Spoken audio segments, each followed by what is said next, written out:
Bonjour à tous, ravi de vous retrouver dans Smart Job, l'émission RH Emploi de Bismart, émission en direct du lundi au vendredi. Je suis très heureux de vous retrouver, débat, analyse, expertise. Et c'est chaque jour. Vos rubriques habituelles, bien dans son job. Aujourd'hui, on parle de l'absentéisme. Ah oui, c'est un mal sournois pour les entreprises. État des lieux depuis le début du confinement avec Flaubert Vuillier. Ce sera dans quelques instants. Smart et réglo, impact du télétravail sur la santé et la sécurité des salariés. Il y a des règles très précises. Un avocat va tout nous expliquer dans quelques secondes. Pause café, évidemment, avec Fanny Griesmer. On va reparler de ce lundi noir. Alors, on ne parle pas de bourse, vous verrez, c'est un jeu de mots. C'est le moment où on a le blues du lundi. On fera le point dans quelques instants avec elle. Dans le cercle RH, notre débat, on s'intéresse. Alors, on l'a tous ou presque vécu, ce stage de troisième. Il est évidemment perturbé par cette crise Covid. On fera le point parce qu'il y a des entreprises qui s'adaptent et qui continuent à offrir des stages de troisième un peu plus compliqués, en visio, en distanciel. On fera le point, évidemment, focus sur les jeunes. Et puis dans Fenêtre sur l'emploi, on s'intéressera à l'entreprise Le Bon Coin, l'intégration dans Le Bon Coin. C'est une entreprise qui recrute beaucoup. On fera le point avec elle. Ce sera à la fin de notre émission. Mais d'abord, bien dans son job, l'absentéisme. Et oui, c'est un mal sournois. On en parle tout de suite.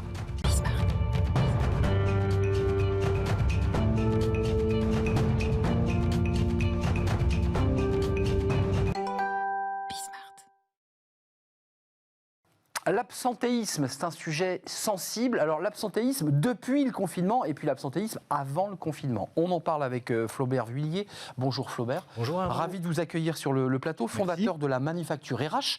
Alors pour ceux qui nous suivent il y a quelques mois maintenant, vous aviez déjà évoqué cette question de l'absentéisme avec un point, en tapant un peu du poing sur la table, je m'en souviens. Là on s'intéresse à ces chiffres à travers l'étude Malakoff Humanis, parce qu'ils ont passé un certain temps à passer des coups de fil et à tremper le thermomètre. Qu'est-ce qu'il en sort et qu'est-ce qu'il en dit? Il y a des chiffres très intéressants de cette étude. Alors cette étude est passionnante. Moi j'adore les chiffres sur l'absentéisme. Dans les RH, il faut suivre les chiffres. On y viendra, je pense, juste après. Qu'est-ce que nous dit cette étude de Malakoff Humanis? Alors ils la font chaque année. Et cette année, ils ont fait en plus des micro-études, micro-analyses mensuelles pendant le confinement. Déjà, la bonne nouvelle, c'est que les chiffres de l'absentéisme sont en baisse. 18% d'arrêt du travail en moins sur la période analysée, donc en 2020. Bonne nouvelle, mais 3 petits points. Attention à l'effet trompe-l'œil. Ce qu'on voit comme chiffre, c'est déjà que les arrêts de courte durée, de 1 à 3 jours, diminuent. 26% en moins, ça c'est une excellente nouvelle. En revanche, les autres arrêts, c'est-à-dire de moyenne durée et de longue durée de plus de 30 jours, augmentent. Les arrêts de longue durée augmentent de 33% avec une moyenne de 94 jours d'arrêt. Ces arrêts-là sont les arrêts qui coûtent de l'argent au système, à la sécurité sociale, mais également aux employeurs qui font des compléments de salaire. Un petit focus quand même sur la diminution des arrêts de courte durée. L'analyse que vous en faites, vous qui êtes spécialiste des RH, c'est quoi? C'est des salariés qui disent « Bon, je vais y aller quand même là cette fois-ci ».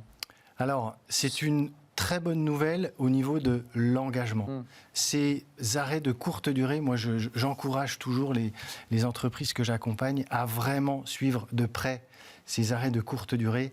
Ils sont l'équivalent du désengagement des collaborateurs. Je ne me sens pas tout à fait bien, donc je ne vais pas y aller. Là, la bonne nouvelle, là, j'y vais. Ouais. On peut l'analyser à plein de niveaux. Alors, le télétravail a certainement amélioré les choses. J'ai plus de facilité à travailler, même si je suis un peu fiévreux depuis chez moi. C'est plus simple. Et puis, la rupture du dimanche qui va vers le lundi, là. Exactement, je crois que vous allez en parler tout à l'heure. En revanche, ce qu'il y a de très positif, c'est on peut l'analyser en se disant, tiens, les collaborateurs se disent, je vais accompagner mon entreprise. Il y a un moment difficile. Je m'y colle. Peut-être qu'il y a une relation managériale qui a changé aussi un peu avec le travail à distance et le télétravail. Donc ça, c'est une formidable nouvelle. Il y a un chiffre qui est quand même assez intéressant. Là aussi, on parle souvent des trains qui n'arrivent pas à l'heure. Parlons-en une seule seconde. Mais avant confinement, je crois que c'est 36% de salariés qui étaient en arrêt de courte durée pendant les grèves. Tiens. Alors ce qui est formidable, c'est que cette période... On tombe malade là. Exactement. Là, on on est un peu plus malade. Cette période a permis l'analyse de différents moments pendant les grèves, pendant le confinement et un peu après le premier confinement. On va voir le chiffre. Et en effet, on se rend compte que les gens ont 3 fois plus tendance à avoir des maladies ordinaires, la gastro, la petite grippe, quand il y a des grèves. Bon, après, on peut l'analyser. Alors, il y a peut-être un phénomène aussi dû au fait qu'en télétravail, on voit moins de monde, on est moins malade, on a moins de phénomènes de maladies ordinaires.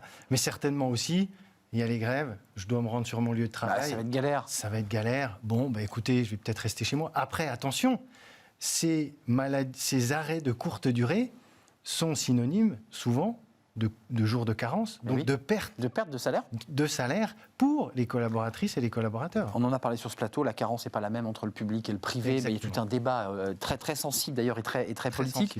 Donc on a entendu des arrêts plus longs et puis un dernier focus avant de voir ce qu'on peut faire, parce qu'une fois qu'on a fait un diagnostic qui est un peu le verre à moitié plein, à moitié vide, on va essayer de voir ce qu'on peut faire quand on est à la tête d'une entreprise.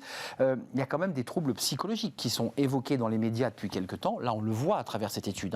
Les salariés sont malades pour des raisons psychologiques. Exactement, et ces troubles psychologiques sont multipliés par 2, si je ne me trompe pas, sur les chiffres. Entre avant et après. Et là, je pense que on voit le mal qui est pour le coup sournois de ce qui se passe intérieurement, psychologiquement pour les collaboratrices et collaborateurs dans cette période si spéciale. Et ça va être à suivre de très près sur le long terme. Les conséquences peuvent être importantes, et notamment en termes financiers, mais aussi personnels pour les personnes qui vivent ces moments si difficiles. Alors, Flaubert, ce qui est intéressant, c'est qu'une fois qu'on a fait ce diagnostic qui est vraiment intéressant, c'est l'étude Malakoff-Humanis, il faut aller la voir, il faut aller la décrypter, parce que c'est une étude très riche.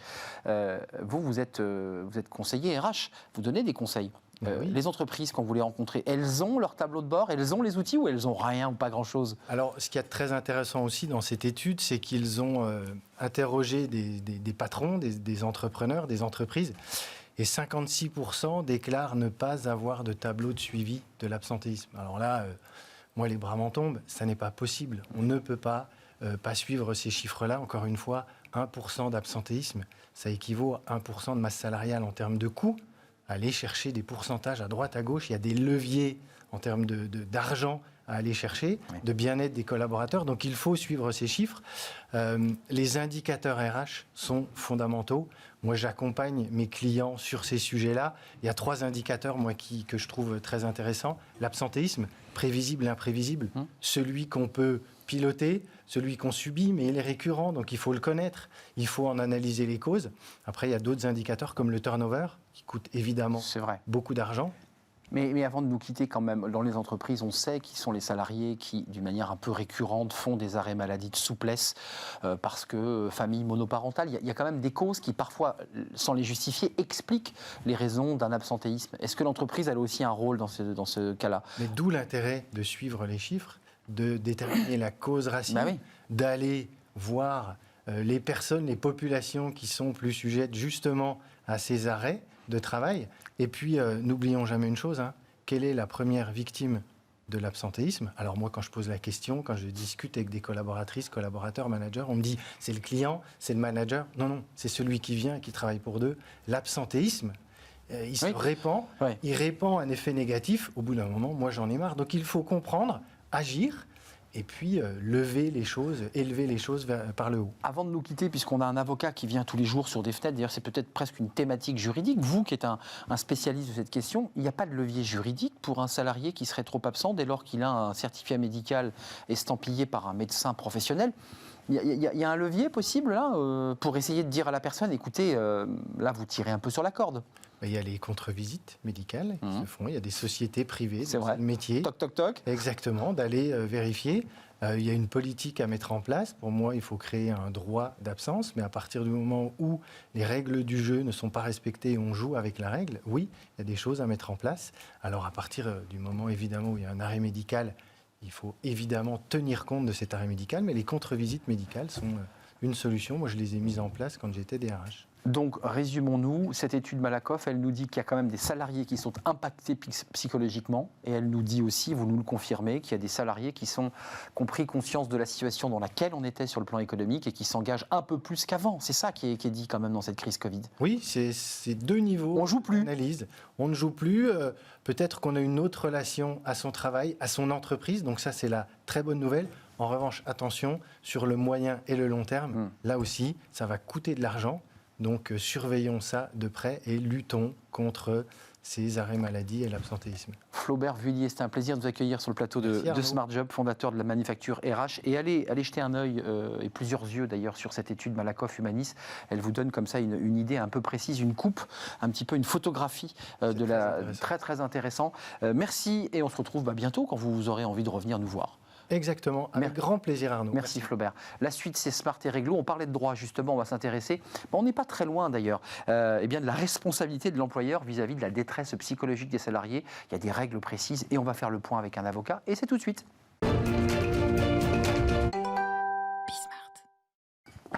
Smart et Réglo, focus juridique, il faut bien dire les choses, focus juridique avec un avocat chaque jour, avec Étienne Pujol, aujourd'hui qui revient régulièrement dans notre émission, avocat au barreau de Paris, spécialiste en droit du travail et en droit social.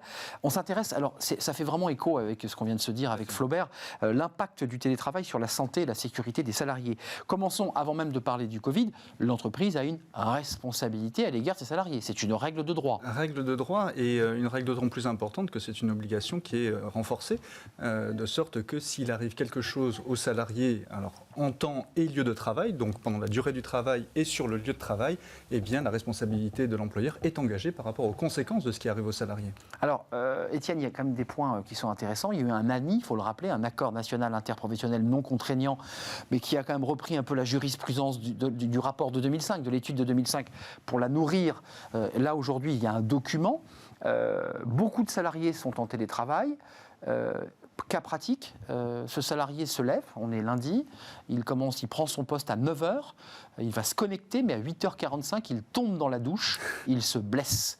Est-ce qu'on peut considérer, est-ce que le droit, est-ce que l'entreprise peut considérer qu'on est dans le cadre d'un accident du travail ? Alors, c'est une excellente question, très pertinente, effectivement. Merci de l'avoir posée souvent. Merci oui, c'est ça. Exactement. La problématique, elle est telle. En fait, s'il se blesse à 8h45, alors qu'il est censé pointer ou ouvrir, se connecter à partir de 9h, il n'est pas sur son temps de travail. Donc, a priori, la réponse est non. Maintenant, imaginons qu'il soit connecté à 8h.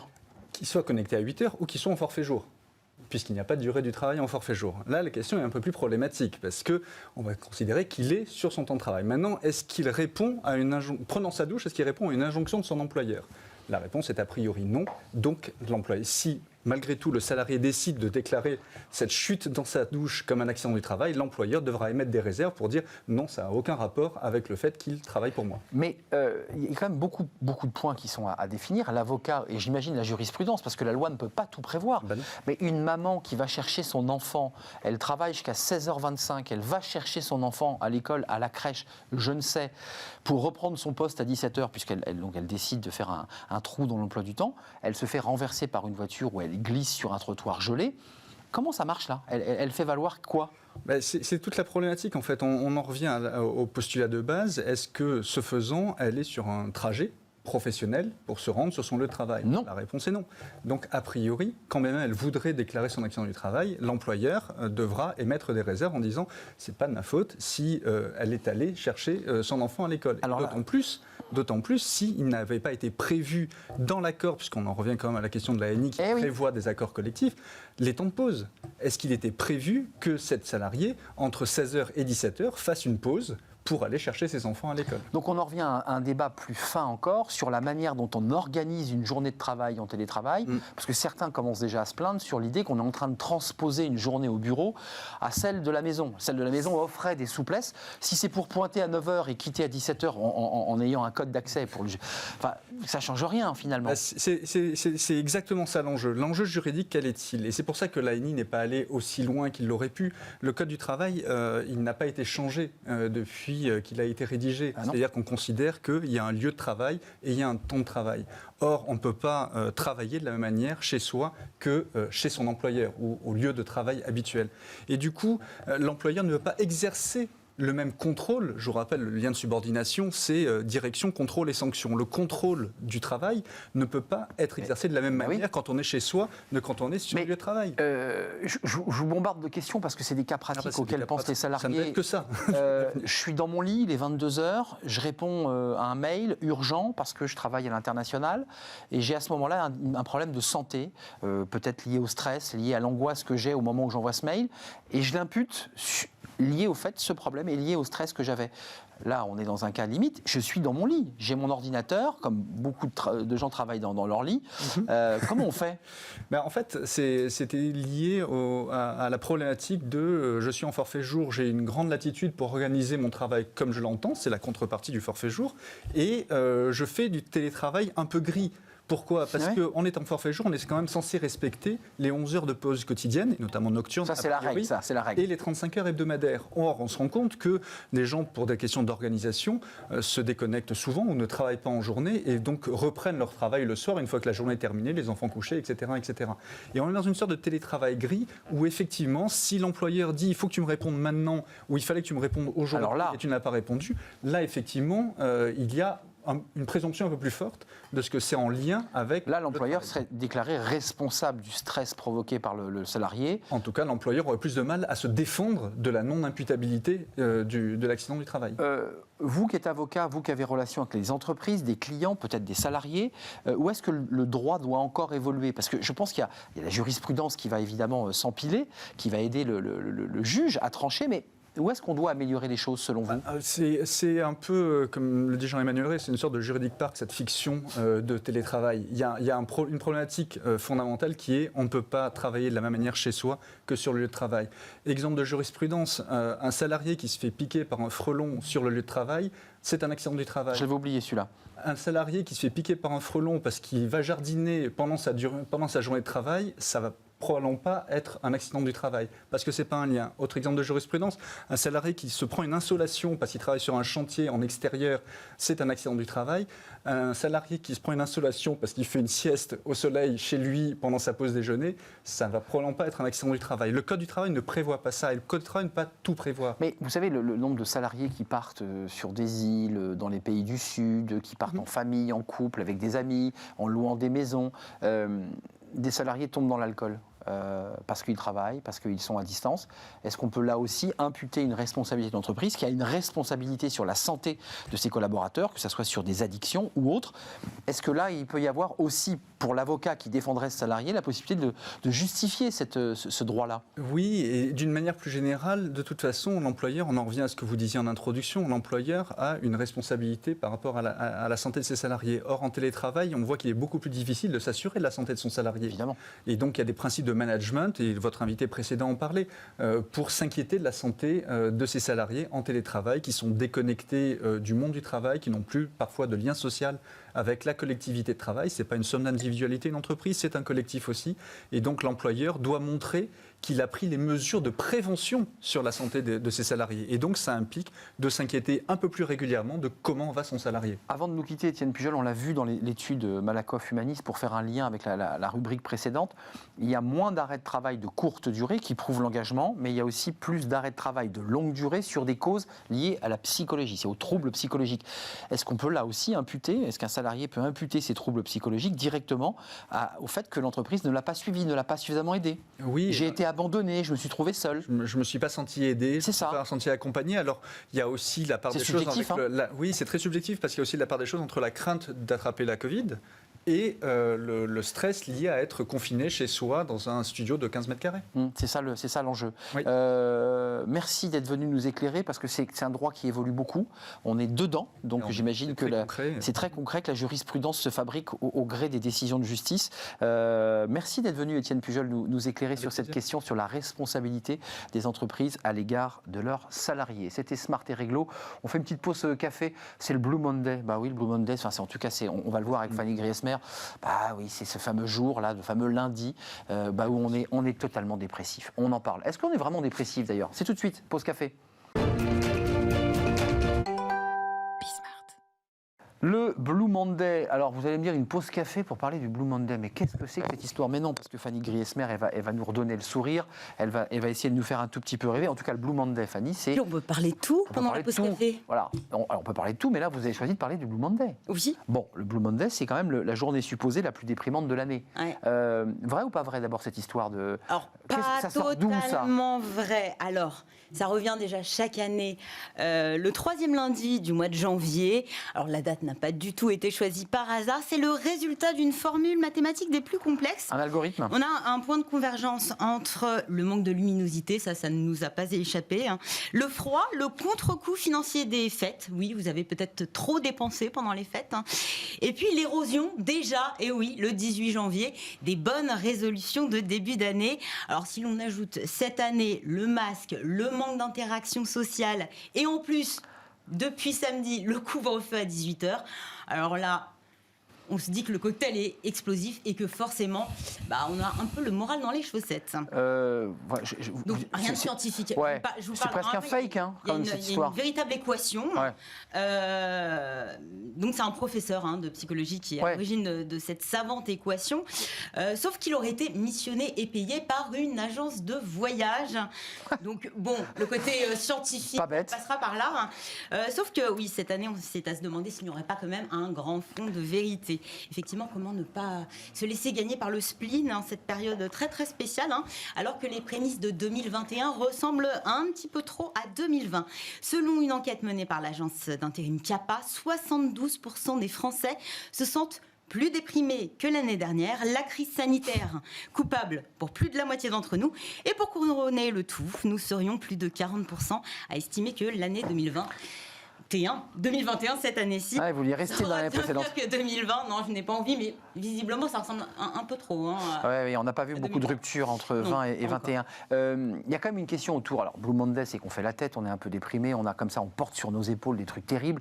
Il faut rire. Essayons de rire, non? Oui, moi, essayons de rire. Je dis non, la déprime ne passera pas par nous, ni aujourd'hui, ni cette année. Et le rire, je trouve que c'est un bon remède. Quand on fait quoi? On redevient une sorte de nourrisson joyeux, très heureux, qui passe son temps à rire comme ça? Justement, figurez-vous qu'un enfant de 4 ans rit en moyenne 300 fois par jour. Un quadragénaire rit autant en 10 semaines. Ouais. Ça fait une sacrée différence. Ouais. C'est l'une des conclusions de l'étude menée par 2 professeurs de l'université de Stanford. L'enquête a été réalisée auprès d'1 400 000 personnes à travers 166 pays. La fréquence des rires et des sourires baisse à partir de 23 ans. 23 ans, c'est à peu près l'âge de l'entrée dans le monde du travail. Et bizarrement, la courbe du rire remonte. Voilà, après l'âge moyen de la retraite, ce qui confirme bel et bien le lien entre le monde professionnel et la perte de l'humour. Si on fait un petit calcul rapide, ça fait 40 ans. 40 ans d'austérité à minima, c'est un petit peu triste. Enfin, en tout cas, des zygomatiques un peu pendants, quoi. C'est ça. Voilà. C'est 40 ans, on rit plus, quoi. La question qui se pose, c'est pourquoi on n'ose pas rire au travail? Peut-être qu'on n'ose pas se lâcher, peut-être qu'on a peur de faire une blague qui tombe à plat, je ne sais pas, d'être ridicule éventuellement. Et pourtant, oser le rire et l'humour au travail aurait non seulement de nombreux bienfaits, mais aussi beaucoup de valeurs, une sorte de super pouvoir en fait. Le rire, physiologiquement parlant. Oui, ça c'est très bon. La joie et les expressions de la joie libèrent des substances chimiques, dopamine, sérotonine ou bien encore endorphine, qui réduisent le stress dans le cerveau. Ça fait un petit sas de décompression bien salutaire, à la clé bien-être et détente, vous l'aurez compris. Mais ce n'est pas tout, cela permettrait également de renforcer la confiance en soi, d'améliorer l'ambiance au travail, ça c'est pas faux, et de renforcer les liens entre les collègues. Le rire aurait donc tout bon. Mais ça va même... Donc le joyeux de rire, il faut l'accepter, il faut l'intégrer, il faut rire avec lui. Mais c'est ça, moi je trouve que ça peut être la locomotive, voilà, se laisser porter par l'élan. Mais sachez également que le sens de l'humour serait déterminant dans les choix de recrutement. C'est 98% des directeurs interrogés au cours de l'étude qui le disent. Ça compte. Sens de l'humour d'autant plus décisif que les supérieurs hiérarchiques dotés de cette particularité seraient plus respectés par les membres de leur équipe. Attention, l'humour c'est à double tranchant, faut quand même pas aller trop loin. Méfiez-vous. La bonne blague... Même lors d'un entretien de recrutement. Voilà. Non, il faut attention où vous mettez les pieds quand même. Allez-y à tâtons. Il faut avoir le sens de l'humour, mais l'humour parfois un peu gras et un peu lourd peut aussi être rédhibitoire. Bon, voilà. L'exercice peut-être un peu risqué, mais rassurez-vous, apparemment, pas besoin de multiplier les blagues. Le secret serait d'être simplement joyeux. Joyeux, donc de l'optimisme, quelques mots d'esprit bien sentis plutôt, et le sourire même derrière le masque. Bon, en tout cas, si ce matin vous n'avez pas entendu votre réveil, que vous êtes aperçu que vous n'aviez plus de café, et qu'en plus le Wi-Fi est aux abonnés absents alors que vous êtes en télétravail, dites-vous que la meilleure solution, c'est peut-être d'en rire et que demain, ça ira déjà mieux, a priori. Oui, on sera sorti du Blue Monday. Blue Monday jusqu'à minuit, puis après on passe à autre chose. Voilà. Accrochez-vous. Minuit avec impatience. Accrochez-vous un sourire en bandoulière et venez au travail avec le sourire, même si effectivement il pleut, c'est un peu gris et il y a le Covid. Merci Fanny de nous avoir redonné le sourire. Merci à vous. Attention, avec modération l'humour. C'est un peu comme l'alcool. Je pense qu'il faut tester. Il faut voir. Voilà. Il faut voir l'interlocuteur que vous avez en face. Beaucoup avant. Merci Fanny. On se retrouve demain pour une nouvelle pause café. Je ne sais pas ce que vous avez prévu. D'ailleurs, peut-être que vous n'avez pas prévu encore. Pas encore. Je ne cherche pas à vous piéger chaque jour. Parfois, vous réfléchissez pendant la journée. Merci pour votre joli sourire. La suite de nos programmes, c'est bien le cercle RH. On va s'intéresser aux jeunes. Oui, parce que on parle beaucoup des salariés, beaucoup des demandeurs d'emploi et les jeunes dans tout ça. Les jeunes et les très jeunes, ceux qui sont en troisième, ils font un stage. Oui, le stage de troisième, il n'existe plus ou il est compliqué. Comment faire ? Ce stage est souvent une clé qui vous révèle l'emploi que vous allez faire pendant une partie de votre vie. On fait le point avec des experts. C'est pas si simple de les monter ces stages, mais il y a des entreprises qui s'organisent. C'est tout de suite, c'est notre débat après cette pause.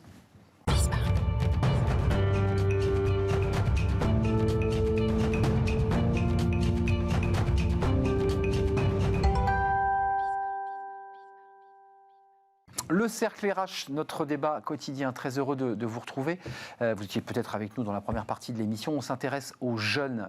On parle beaucoup de ces jeunes. On parle des étudiants, beaucoup, qui sont évidemment perturbés par cette crise Covid. Et parlons aussi de ces jeunes de troisième. Alors, ils ont 14 ans. Ils vont faire leur premier stage de découverte. Alors, c'est un stage où on ne fait rien. En général, on ne touche pas à grand-chose. On observe. Mais c'est souvent un stage décisif pour donner envie de faire un métier ou peut-être même de se dire, tiens, j'ai fait le mauvais choix. Ce n'est pas le métier que je voulais faire. Crise Covid oblige. Ces stages évidemment, patatras, mais des entreprises s'organisent pour les accueillir d'une autre manière et continuer à leur faire garder ce lien essentiel avec l'entreprise. 3 invités, 3 acteurs de ce dossier. Antoine Lemarchand, merci d'être avec nous.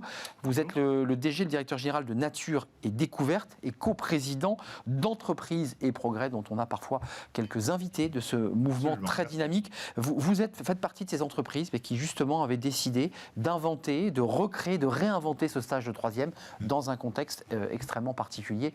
On va en parler avec vous dans quelques instants. Omar Benlala, merci d'être avec nous. Vous êtes responsable pédagogique d'un stage et après. Alors on parle beaucoup des étudiants, mais là vous vous penchez sur les élèves de troisième. Donc c'est un peu, je dirais, sur le plan économique, une niche un peu. Mais on va essayer de comprendre comment vous organisez et comment vous redonnez vie à ces stages. Et puis avec nous, Christelle Mélé-Génin, merci d'être avec nous.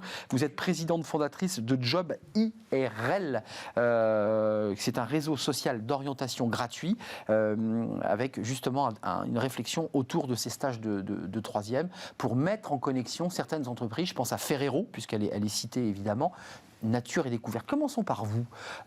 Nature et Découverte, qui est une belle entreprise, avec une raison sociale intéressante. Pourquoi vous avez décidé de vous engager sur ce programme et de réinventer ces stages de troisième ? Est-ce que vous êtes sensible d'abord aux débats d'actualité qui sont aujourd'hui, là tous les jours, on nous parle de ces étudiants qui pètent les plombs, de ces jeunes qui sont perdus, on nous parle même d'un début de génération sacrifiée, la génération Covid. Est-ce que ça vous interpelle, ça ?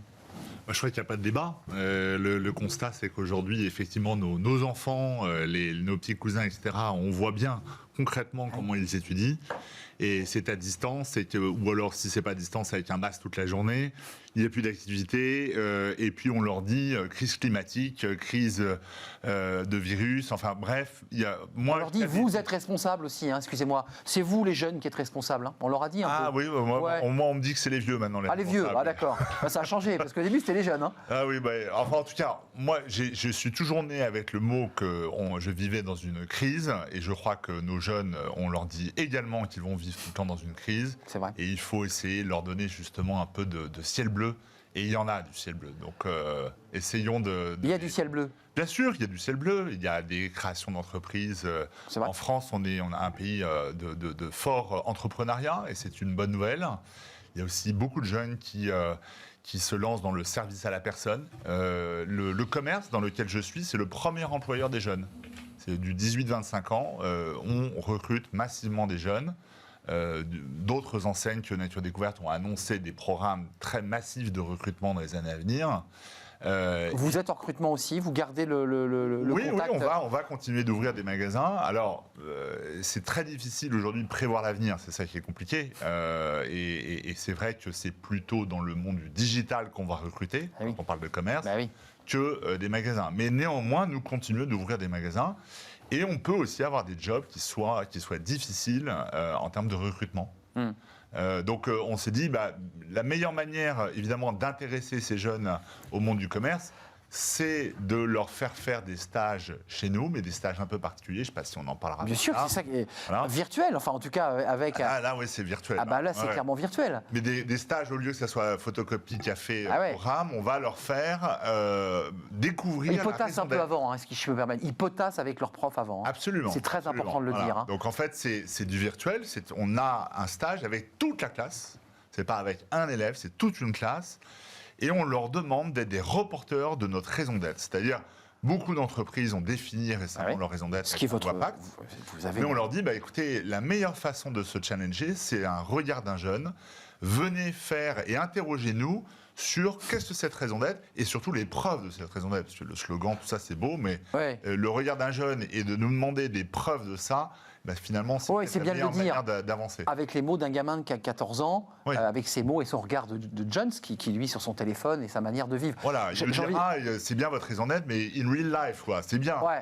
C'est pas mal, mais peut-être qu'il y a peut-être mieux à faire. Enfin, j'ai envie de dire, Nature et Découverte, sans prendre de position hasardeuse, je vous donne la parole, c'est plus facile que pour Ferrero, parce que sur la raison d'être Ferrero, qui s'est engagé dans le programme, bon, c'est vrai que c'est souvent une entreprise qui est pointée du doigt pour des questions de junk food et de nourriture qui n'est pas toujours facile à ingérer. Nature et Découverte, votre raison d'être, vous êtes bien sur vos pieds. Vous êtes dans le commerce. Et aujourd'hui, on parle beaucoup de sobriété heureuse, de consommer moins. Et on a nos paradoxes, comme toute entreprise aujourd'hui, qui doit gérer ce paradoxe de gagner de l'argent, faire de la croissance et en même temps être raisonnable.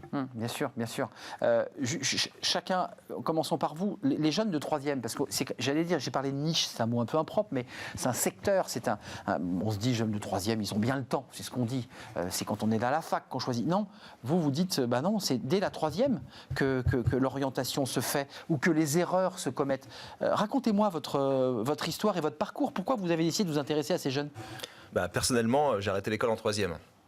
Donc, vous avez raté votre stage de 3e. Il n'y en avait pas à l'époque, mais juste après, j'ai été orienté en CAP secrétariat, ce qui a été une catastrophe pour moi, alors que j'adorais le français, que j'étais plutôt bon dans cette matière. Et on a fait un stage, il fallait faire un stage, je l'ai fait chez mon oncle qui était expert comptable. Et je me suis dit, en allant faire ce stage, moi qui détestais les chiffres, que l'école n'avait pas compris en fait ce que je voulais faire. Et j'ai arrêté l'école personnellement en 3e, et quand on arrête l'école en 3e à 15-16 ans, c'est une catastrophe. Mais bien sûr. Véritablement. Donc c'est aussi pour ça que je me suis engagé dans ce sujet, parce que je sais qu'à cet âge-là, il y a de plus en plus de jeunes en fait, qui se sentent incompris par l'école, il y a une vraie perte de confiance. Clairement. Et la 3e, c'est vraiment la classe de l'orientation. On leur demande de se positionner pour l'orientation au lycée. Bac général, bac technique, bac professionnel, enfin il faut faire des choix importants. Et souvent, on oublie de dire aux jeunes en fait, que ce sont leurs notes qui leur permettent d'aller ici ou là. Et nous, on travaille avec les élèves dès la classe de 4e pour avoir tout un travail de réflexion autour du parcours d'orientation, pour avoir tout ce travail de découverte et d'observation. Et l'idée, en fait, c'est que les élèves fassent la corrélation entre leur scolarité et l'orientation. Et quand arrive le moment de choisir, les élèves se disent, tiens, j'ai vu une chose, ça m'a plu, ça m'a moins plu, je me rends compte qu'il faut vraiment travailler à l'école, avoir de bonnes notes, pour ensuite aller, par exemple, au lycée général. Et là, la réflexion devient quelque chose d'extrêmement intéressant pour eux. C'est intéressant parce qu'il y a beaucoup de jeunes, effectivement, qui n'ont pas compris. Je vais être avocat, des métiers qu'on voit un peu à la télé. Puis quand on leur dit, il y a 6 ans d'études et qu'il faut avoir un bac avec mention, là, effectivement, là, ils voient le fait que travailler en classe et d'avoir des notes, c'est utile. Encore que le débat sur les notes peut être posé, parce qu'on est un pays qui note énormément. On est, je crois, dès la maternelle, on a déjà des grilles d'évaluation. Enfin, c'est un truc incroyable, ça, ces notes. Comment vous regardez ce débat sur les 3e ? Parce que la tentation, et on fera l'émission, de s'intéresser aux étudiants. On les fera venir sur ce plateau, des étudiants qui considèrent qu'ils ne peuvent pas étudier dans des conditions optimales, que leur diplôme est mis à mal ou que leur diplôme perd de la valeur. Mais un gamin de 3e à 14 ans, c'est décisif ce moment-là, le moment où on rencontre une entreprise, le moment où on se dit « Ah bah oui, effectivement, c'est comme ça une entreprise ». C'est un moment assez incroyable, ça. Oui, alors en effet, de toute façon, avec Omar, on se connaît bien et on a des ADN dans nos associations qui sont très proches, mais dès la 4e, nous ici, on travaille sur l'orientation des jeunes parce que beaucoup de jeunes en 3e font des choix décisifs pour tous ceux qui ne vont pas en filière générale. Ceux qui partent en filière générale, je dirais, ils ont encore un petit peu de temps pour réfléchir. En revanche, ceux qui choisissent d'aller en alternance vers la voie pro, c'est un choix qui est important parce qu'on retrouve en seconde, notamment dans la voie pro, plein de jeunes qui sont là par défaut, qui ne savent pas vraiment où ils sont. Nous, on le voit parce qu'on a aussi des programmes sur les années lycée et on a beaucoup d'élèves en seconde de la voie pro qui, en début d'année, quand on leur demande « t'es où ? Pourquoi t'es là ? Quel métier tu vises ?» ils ne savent pas pourquoi ils sont là. Et donc, il est capital... Reconnaissons que c'est difficile, je vous interromps, mais trouver son métier, quand on demande à un jeune... c'est certain. En fait, ils ne savent pas trop, à part quelques-uns qui... Voilà, des trucs très précis, mais le reste, ils ne savent pas, quoi. Non, alors, et donc, leur faire rencontrer des professionnels, leur faire rencontrer des entreprises à travers le stage de 3e à la fin du collège, c'est capital pour donner du sens à la scolarité, parce qu'en effet, on ne va pas à l'école uniquement pour avoir des notes, mais on va à l'école pour gagner des compétences, avoir un avenir un peu plus sympa que si on ne va pas à l'école, parce que c'est moins facile. Alors, il y a des gens qui s'en sortent très bien. Omar fait partie des gens qui, il a arrêté l'école en 3e, et là, il vient de publier un roman. Donc, vous voyez, il y a des gens qui s'en sortent super bien. Il aimait le français, il nous l'a dit. Il aimait le français, dès le départ. Est doué pour ça. Donc, la boucle est bouclée. Non, mais c'est intéressant, d'ailleurs. Mais non, mais vous êtes allé au bout de l'histoire. Mais après, tout le monde n'a pas un talent exceptionnel qui fait que quand on lâche l'école en 3e, on s'en sort. Et donc... Non, c'est une galère, il faut le dire. C'est une galère. On a et rien. donc, c'est quand même plus facile de monter sa boîte quand on a un bac plus 5 ou quand on a fait une école de commerce que quand on a arrêté l'école en 3e, même si on peut y arriver. Donc, si vous voulez, c'est ça. C'est que l'orientation, c'est un tout. C'est ne pas briser les rêves. Tout est possible parce qu'il y a des gens qui y arrivent et les notes ne font pas tout. Mais en même temps, pragmatisme. Et en même temps, il y a pragmatisme qui fait que plus on apprend de choses jeunes et plus on est dans la voie facile, mieux c'est. Donc, par exemple, nous, chez Job IRL, cette année, pour pallier à toute cette absence de stage de 3e, puisque cette année, d'habitude, on en a 2500, 3000, voilà, là, on en a 600. Il n'y a rien. Voilà, sur notre plateforme. Eh bien, cette année, on a lancé un stage digital, un peu comme vous. Avec un jeune, une heure Non, c'est pas ça en fait, on prend des classes entières et sur toute la semaine, d'ailleurs ce matin, on a un stage qui commence, où sur toute la semaine, on a plusieurs collèges qui se connectent. Les animateurs de notre association font des ateliers à distance sur la découverte de l'entreprise. C'est quoi l'entreprise ? C'est quoi la diversité des métiers ? C'est quoi les stéréotypes sur les métiers et autres ? Et chaque matin, on inclut un live métier avec nos entreprises partenaires qui, pendant 30-40 minutes, présentent leur métier et répondent aux questions des jeunes pour montrer les métiers du numérique, tous ces métiers qui recrutent. Et nous, on s'attache beaucoup à présenter les métiers de demain, car ça recrute beaucoup. Heureusement, il y a plein d'espoir en entreprise. Et comme je dis aux jeunes qui ont 15-16 ans, c'est vous qui allez créer le monde de demain, c'est vous qui allez inventer les solutions pour l'écologie, pour nourrir 10 milliards d'humains sur Terre, pour faire toute la transformation de l'industrie, la robotique, l'intelligence artificielle. C'est eux qui vont le faire plus que nous. Mais on va les aider. Mais on va les aider. Et vous allez les accompagner, parce qu'il y a quand même une démarche. C'est dur de choisir son métier. Je ne sais pas comment vous êtes devenu celui qui est à la tête aujourd'hui de cette belle entreprise Nature et Découverte, mais comment on trouve un métier ? Parce que moi-même, j'ai été journaliste, mais jamais je me serais imaginé le devenir un jour. C'est quand même très complexe de trouver le métier. Sa voie, en quelque sorte, d'ailleurs. Les choses étaient plus souples, je trouve. Ouais. Moi, j'ai commencé à faire des petits jobs en 6e. Donc, je faisais 1 semaine, 2 semaines, 3 semaines de petits jobs l'été ou pendant les vacances. Dès la 6e ? Ouais, dès la 6e. C'était assez souple, en fait. Et c'est vrai qu'aujourd'hui, il y a beaucoup de contraintes. Légales, juridiques. Juridiques. Avant 16 ans, c'est pas possible. Donc, c'est même aujourd'hui, faire un stage d'1 semaine en 3e, c'est somme toute très peu.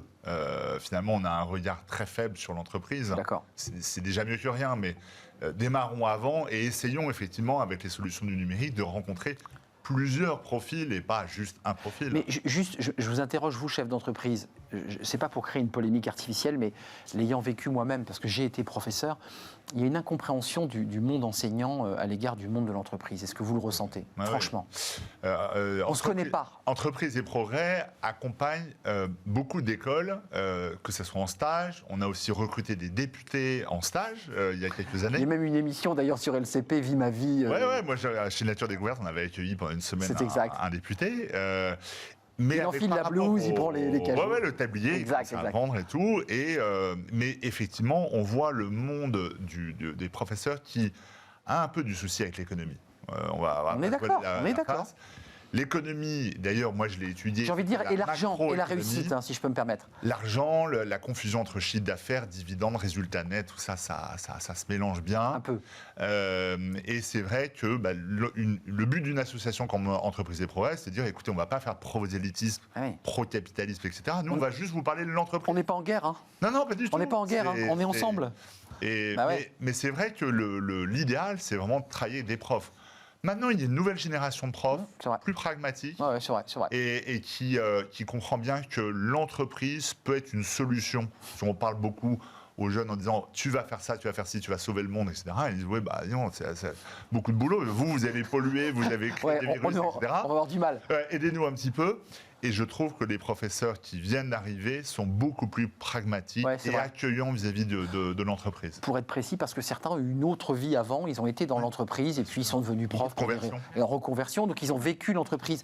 La dichotomie entre les professeurs, vous l'évoquiez tout à l'heure, cette difficulté de mal orienter un élève, souvent quand il est mal orienté, c'est une galère pour lui, parce qu'il part sur un CAP, il part sur une formation technique, ça ne lui plaît pas, à la fin c'est un échec. Et c'est un échec pour la société, c'est un coût pour la société aussi tout ça. Oui, et puis c'est un drame aussi familial. Il y a beaucoup de parents en fait qui veulent faire de leur mieux pour que leurs enfants réussissent. Et généralement, moi personnellement, quand j'ai arrêté l'école, mes parents s'en sont rendus compte au bout de 2-3 ans. Donc il y a déjà pas mal de choses qui se sont passées, et puis ça devient des drames. Oui, parce que vous vous cachez, vous faites comme si vous alliez à l'école. Mais au départ, vous avez dissimulé le fait. C'est ça. Vous alliez. C'est le cas d'ailleurs. Généralement, c'est la première année, comme disait Christelle, c'est la première année en fait au lycée, notamment au lycée pro et technique, que les élèves en fait décrochent le plus. Statistiquement, c'est à ce moment-là en fait qu'on arrête. Donc c'est vrai qu'il y a cette difficulté, il y a cette méconnaissance. Mais en même temps, le stage d'observation est extraordinaire aussi pour ça, parce que c'est obligatoire pour 850 000 élèves. Donc, les élèves, en fait, doivent découvrir ce monde professionnel. Obligatoire, hein, c'est obligatoire. Et pendant cette semaine-là, en fait, il y a l'occasion, justement, de faire se rencontrer des populations qui ne se rencontrent pas. On a personnellement organisé du 14 au 18 décembre un stage d'observation dans le collège avec le Crédit Agricole. Donc, les collaboratrices et collaborateurs sont venus dans le collège. C'est très bien. Les élèves ne pouvaient pas se déplacer, les locaux sont fermés. Et à chaque fois, ils ont rencontré de nouvelles personnes. Et à la fin, ce qu'on dit les élèves, c'est on est content en fait que vous soyez venus nous voir. Évidemment. Et au-delà de la découverte du monde du travail, du monde de l'entreprise ou du ministère, il y a une découverte avec des individus et des personnes. Et ça commence souvent par là pour les élèves. C'est vraiment la découverte du monde des adultes. Oui, ça incarne, hein, c'est un adulte, il bosse dans une banque, souvent elle est sympa, tiens, je vais peut-être bosser dans la banque, ça joue beaucoup ça. Ça joue, le charisme de la personne en fait. À leur âge, c'est essentiel. En fait, ils écoutent. Ils s'identifient, C'est ça, et puis quand ils voient des personnes venir les voir et puis se mettre à leur hauteur et leur dire moi aussi je viens de Pierrefitte ou de tel quartier, et puis aussi un CAP. Parlons-en, ce sont des quartiers où ils n'ont pas forcément l'occasion de voir un directeur de banque ou une personne en costume cravate, parce qu'il faut le dire un peu comme ça, directement. Et la rencontre se fait, et les élèves sont très sensibles à ça, c'est une question de sensibilité et d'émotion. Juste un mot, parce que on rentre dans le fond du... Il y a la raison d'être de l'entreprise, pourquoi elle est là, qu'est-ce qu'elle crée comme valeur. Ça, c'est des questions qui sont évoquées en amont, hein, puisque c'est ce que vous évoquiez, le professeur va travailler cette question avec les élèves, puis ensuite il y aura le cas pratique avec ce travail en classe. Il y a quand même un vrai débat, et vous l'évoquez finalement, quand on n'a pas le réseau, quand on n'a pas les parents, qui a le métier qui va bien et qui fait que l'enfant peut eux aussi s'identifier au métier du père, et qu'on a des parents en famille monoparentale sans repère, c'est eux qu'il faut aider en priorité, non? Parce que quand on a des parents qui ont le réseau, qui ont les contacts, il y a les dîners, il y a tout ça, bon, j'allais dire c'est facile, mais sinon trouver un stage, parfois c'est galère. Je dirais c'est pour ça que j'ai créé Job IRL. J'ai créé Job IRL pour donner du réseau à ceux qui n'en ont pas. Qui n'en ont pas, ouais. Et aujourd'hui, ça y est, on est plus de 70 000 membres actifs sur toute la France. Et donc, ça permet à tout jeune, où il habite, je dirais, où il veut, il n'a pas de réseau par ses parents, il peut trouver aujourd'hui sur Job IRL des professionnels dans tout type de mais ça commence dès la 3e, je veux dire par là. Et on a des offres de stage de 3e pour justement ceux qui n'ont pas de réseau. Et donc, ça permet à ces élèves de faire des stages qu'ils n'auraient pas pu faire si c'est un peu ce qu'on appelle le stage kebab, le stage c'est ce que je voulais dire. en bas de chez soi. Bah oui, on va faire chez l'épicier parce que c'est le jeune qu'on connaît, quoi. Exactement. Et donc ça aussi, ça permet, et puis ouvrir, enfin, nous on a beaucoup d'entreprises partenaires qui le font, ouvrir son entreprise à ces jeunes des banlieues, c'est aussi, je dirais, leur dire, on vous ouvre la porte. Arrêtez de penser que la porte vous est obligatoirement fermée. Il y a aussi une censure des jeunes. Voilà, les jeunes s'auto-censurent. Je viens d'un quartier, de toute façon, ils veulent pas de moi.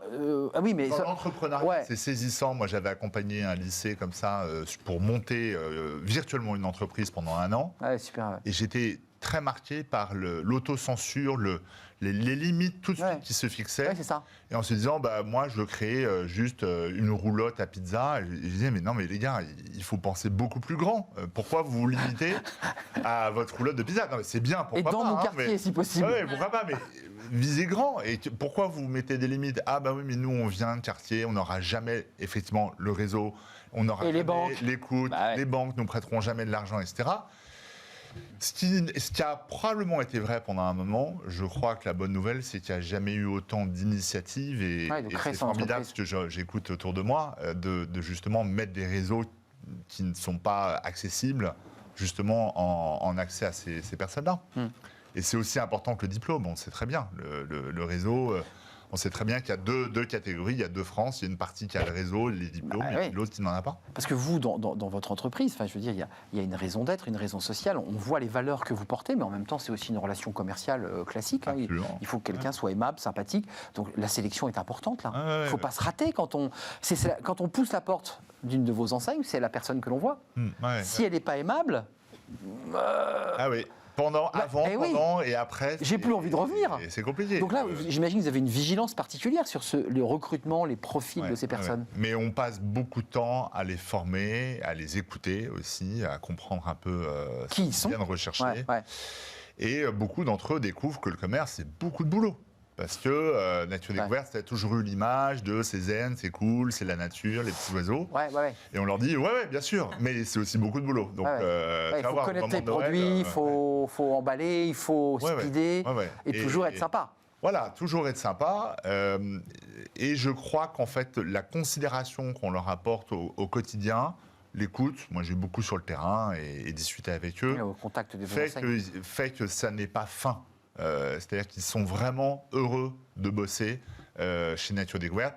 Et comme beaucoup d'entreprises, au niveau d'Entreprises et Progrès, on est une centaine d'entreprises qui essayent justement de promouvoir un nouveau regard sur l'économie et une nouvelle considération.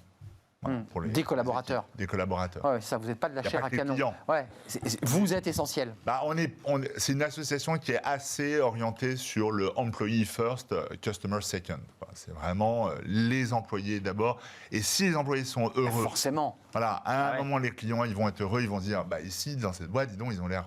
Ils ont l'air bien. Oui, ils ont l'air bien. Donc ça me donne aussi envie d'avoir un acte. Puis on connaît aussi l'esprit de votre... Absolument. Vous les croisez, avant qu'on soit dans cette période Covid un peu particulière, où physiquement, on ne voit pas les élèves.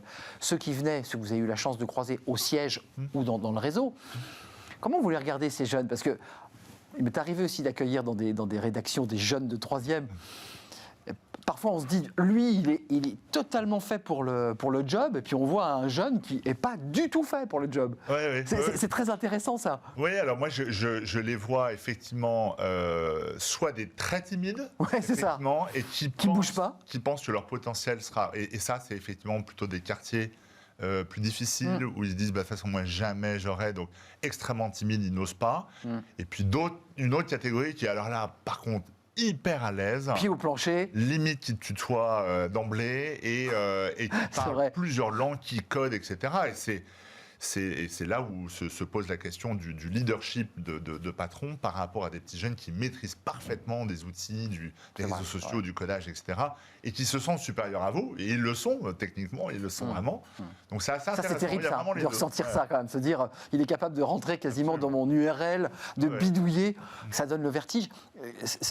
Tout part de la confiance, vous l'évoquiez au début de l'émission. En fait, ces jeunes, que vous accompagnez aussi, c'est intéressant, et qui raconte un peu votre histoire. C'est quoi? C'est une question de confiance? On se met des murs, on construit des murs autour de soi et on se dit, ça, c'est pas possible. C'est ce que vous vous êtes dit, vous aussi, en arrêtant l'école ou pas? Oui, complètement. Et puis, faut pas ça, oublier c'est pas pour moi. C'est ça, et puis c'est un âge, 13-14 ans, faut pas oublier comment est-ce qu'on était à cet âge-là, quoi. Il y a l'acné, il y a les premiers amours, on n'ose pas dire à la personne qu'on aime qu'on l'aime, on a l'impression d'être nul parce qu'on n'a pas répondu à la question. On travaille avec cette matière-là. Et une fragilité, ouais. C'est ça, et puis quand on a par exemple organisé ce stage du 14 au 18, donc au collège, dans le 20e, et la première chose que j'ai dit en fait aux élèves, c'est que si les collaboratrices et collaborateurs du Crédit Agricole sont venus, c'est parce que vous êtes importants. Parce que vous êtes des invités d'honneur, quoi. Vous êtes l'avenir, qu'on le veuille ou pas. Nous, on est d'une certaine manière le présent et presque le passé. Et quand vous leur dites ça tout de suite, vous voyez dans leurs yeux que c'est vrai, j'y avais pas pensé. Pourquoi? Ils existent. Quand on est adolescent, en fait, on pense pas à ça. Ouais, c'est vrai. Alors que vous êtes l'avenir. Quelle terrible épreuve que l'adolescence pendant le Covid. Il ne faut pas avoir la mémoire courte. Hein. Quelle terrible épreuve. C'est déjà une terrible épreuve, on l'a tous vécu, mais pendant cette période, on pense aux adolescents qui sont un peu calfeutrés, qui ne savent pas trop où aller, qui n'ont plus de copains. C'était passionnant de vous avoir sur le plateau. Ça se termine et c'est terminé. Et j'en suis désolé, j'avais plein d'autres questions à vous poser. Merci à vous trois. Merci à vous, Antoine Lemarchand. Vous êtes le DG de Nature et Découverte. Votre raison d'être, allez voir ce que fait cette entreprise. Entreprise et Progrès qui amène aussi une autre vision. Et puis avec ces stages de troisième, New Look virtuel, on l'aura compris. Merci à vous, Christelle Mélingélin, présidente fondatrice de Job IRL. Combien dans votre fichier? 70 000 70 000. 70 000. Allez sur le site si vous êtes en galère de stage et de stage de troisième. Ça va et d'alternance. Et d'alternance. Ça va au-delà des stages de troisième, vous l'aurez compris. Omar Benlala, responsable pédagogique d'un stage. Et après, votre livre, votre roman, avant de nous quitter, moi qui écris. Tu n'habiteras jamais Paris, qui est paru chez Flammarion en 2018. Bon voilà, ça vient un petit peu comme ça clouter les propos que vous avez, on comprend l'espèce de barrière comme ça symbolique, j'imagine, du périph', non? Absolument. C'est ça, et oui, c'est ça, on ne franchit pas la barrière du périph'. Merci à vous trois, c'est bientôt fini, on termine par Fenêtre sur l'emploi, on parlait d'espoir, il y a des entreprises qui recrutent, on reçoit le Bon Coin, oui, c'est une entreprise qui cartonne, c'est la digitalisation, et c'est une entreprise, bien évidemment, qui a un regard sur le recrutement et l'intégration, et c'est tout de suite. Fenêtre sur l'emploi vous est présenté par le Bon Coin, le bon partenaire de vos recrutements.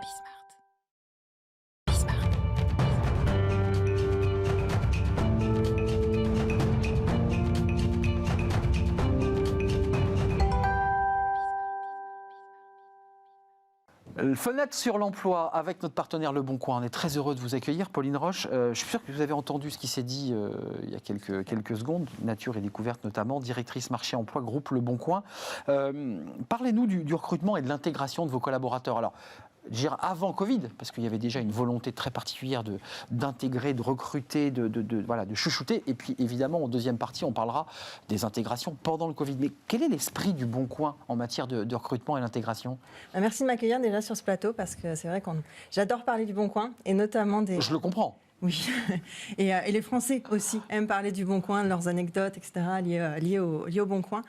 Le Bon Coin, c'est surtout une aventure humaine au final, c'est-à-dire que quand on est recruté chez Le Bon Coin, on est surtout recruté sur ses valeurs au final, sur son savoir-être et son savoir-faire, parce que c'est vrai que Le Bon Coin, quand on passe les entretiens de recrutement, le recrutement est assez court et les valeurs sont surtout regardées, parce que Le Bon Coin, c'est une entreprise qui va très très bien. Donc sur l'année 2020 qui a été complexe pour beaucoup d'entreprises, nous avons battu beaucoup de records et nous avons notamment 29 millions de Français qui visitent chaque mois Le Bon Coin. C'est extravagant. C'est assez énorme. C'est une success story, votre entreprise. Exactement, c'est une success story. Et cette success story, elle est liée au fait que, en fait, nous sommes au service des Français, et nous accompagnons les Français dans tous les moments clés de leur vie. C'est-à-dire qu'ils vont trouver un emploi sur Le Bon Coin, ils vont trouver un domicile. J'allais dire, c'est la nouveauté, si je peux me permettre, Pauline, c'est on allait sur Le Bon Coin au tout début pour trouver des objets.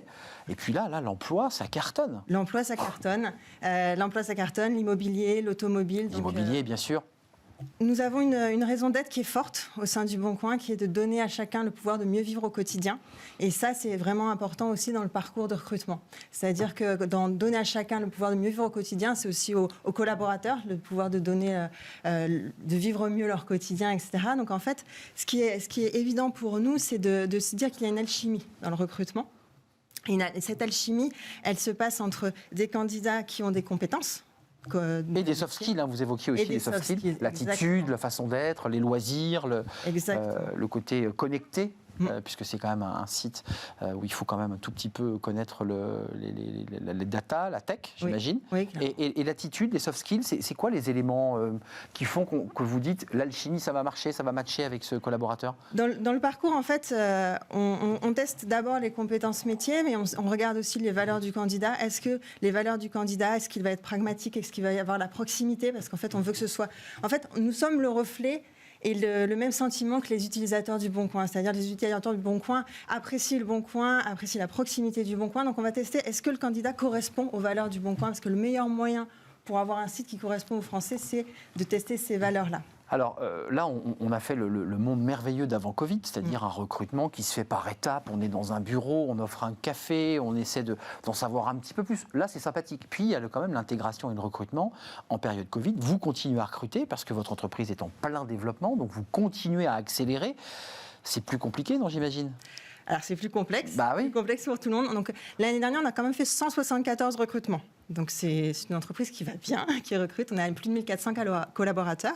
Et le Covid nous a obligés de fonctionner avec un recrutement à distance et une intégration à distance. Parce que ce qui est le sacro-saint aussi du Bon Coin, c'est l'intégration. On fait une semaine d'intégration. Donc, une fois que le candidat est validé... C'est son stage de troisième. Un peu, voilà. C'est son stage de troisième. Tiens, viens voir une semaine comment ça marche. Exactement.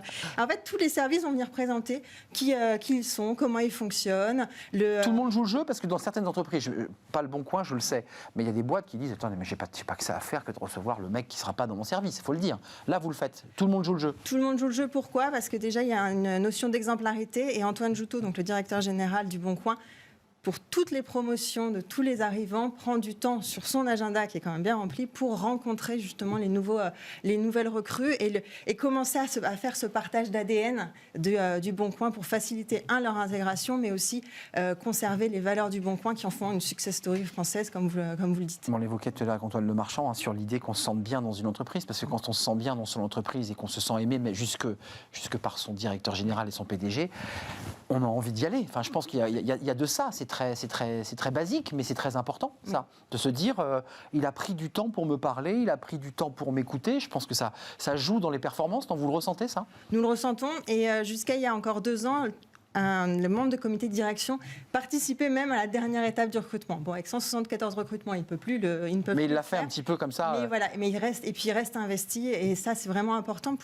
Nous communiquons aussi beaucoup, vous parliez de la catégorie emploi, sur la marque employeur. Et cette marque employeur, c'est l'ADN du Bon Coin, et c'est important de la promouvoir, et ça fait partie de la sélection des talents. C'est-à-dire que les personnes viennent aussi pour rejoindre l'aventure du Bon Coin et les valeurs du Bon Coin.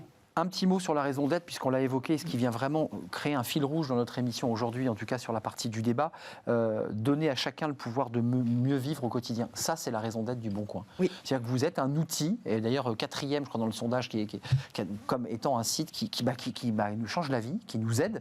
C'est ça la raison d'être, c'est nous rendre la vie plus facile. Rendre la vie plus facile, faciliter tous les échanges et faciliter la vie au moment clé. Pour nos utilisateurs et pour nos collaborateurs aussi, puisque nous sommes la deuxième place. Nous avons la 2e place en Great Place to Work, et nous sommes labellisés depuis novembre en Best Workplace pour les femmes, ce qui me tient particulièrement à cœur aussi. Donc ça montre vraiment les valeurs du Bon Coin, et que l'image que vous en avez, c'est vraiment le Bon Coin. C'est une entreprise qui cartonne le Bon Coin. Merci Pauline Roche d'être venue sur notre plateau, de nous avoir éclairé cette entreprise qu'on connaît tous. Mais là, les 29 millions de vues, c'est évidemment extravagant, et ça progresse encore. Tout à fait. Donc ça ne s'arrête pas. Et notamment en matière de recrutement, puisqu'on est une émission de recrutement, il faudra revenir évidemment nous en parler un peu. Avec plaisir. Parce que c'est vrai qu'aujourd'hui, certains chefs d'entreprise disent aujourd'hui, moi je ne me prends pas la tête, je vais sur le Bon Coin. Voilà. Ça fait réfléchir. Merci à mes invités d'avoir poursuivi le débat avec moi. Merci Antoine Lemarchand, merci Christelle Mélin-Génin.